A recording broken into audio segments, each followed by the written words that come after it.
We just learned about the concept of dimensions and the homogeneity principle. Now, this concept is often applied in physics at a very elementary, very basic level. What are the applications of this concept? That's what this video is really all about. The first major application of this principle is the checking of dimensional consistency of equations. By that what we mean is an equation needs to be consistent with the principle of homogeneity, which essentially means that if you have quantities being put as equal or quantities being added or subtracted, then they must all have the same dimensions. Now, equations which are correct as per this principle are dimensionally consistent, and equations which are not correct as per this principle are incorrect or inconsistent.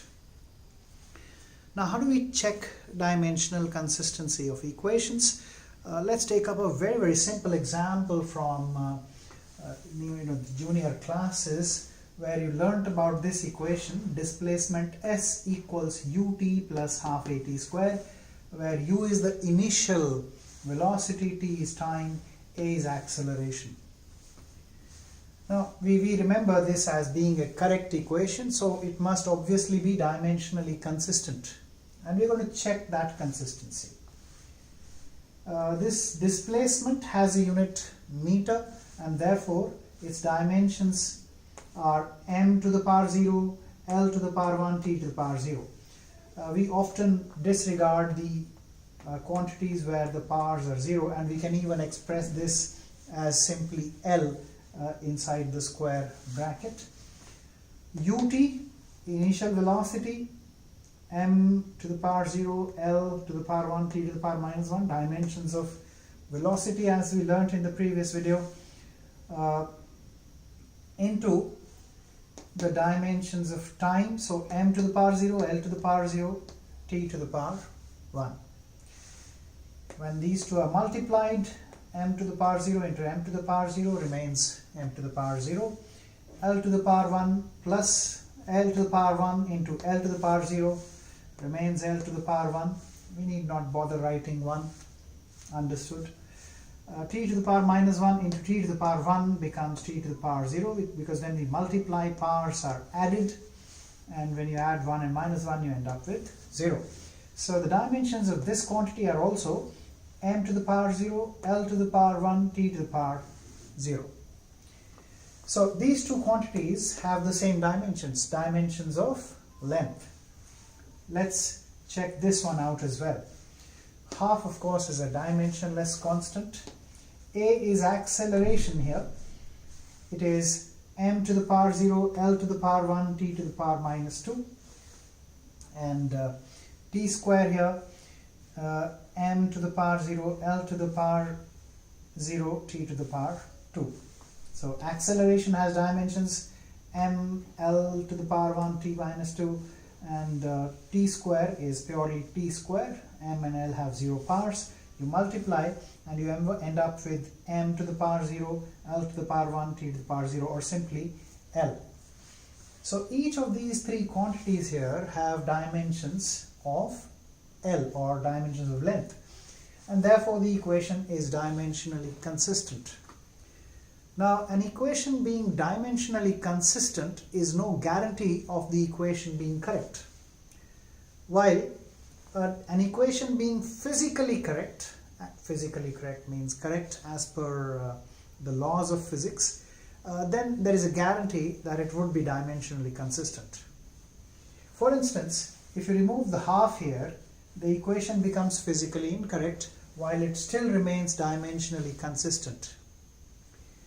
So always remember, dimensional consistency does not guarantee physical correctness of an equation, but the converse is always going to be true. An equation that's physically correct will be dimensionally consistent.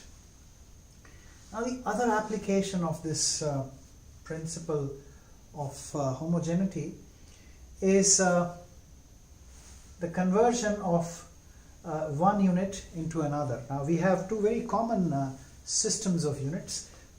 One is your MKS system, which is part of the SI system. In MKS, the units of length, mass and time are meter, kilogram and second, and hence the name MKS system. Similarly, we have another system of units in which the units of length, mass and time are centimeter, gram and second, and this one's called the CGS system. Now the unit of force in the MKS system is kg meter per second square, and in the CGS system the unit will be gram centimeter per second square. In place of kg you have gram, in place of meter you have centimeter, in place of second you have second again. Now 1 kg meter per second square is not equal to 1 gram centimeter per second square. So we need to find out how much this unit is equal to, how many units of this quantity are equal to this quantity here. Now to do this, we'll be making some very elementary calculations, but just remember, before we do that, this unit is called a Newton, and this unit here is called the dyne. So we are actually finding out as to how many dynes equal a Newton. Now to calculate x, we bring this unit down over here, and therefore we have x equal to 1 times this unit divided by this unit. Now in this division we'll actually have to divide kilogram by gram. The power of gram and kilogram is 1.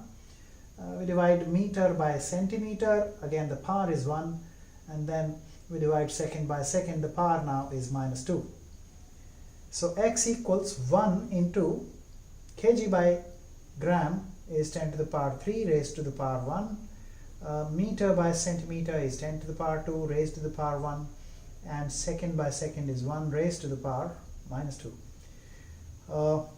And this ends up being 10 to the power 5. And therefore 1 Newton equals 10 to the power 5 dyne.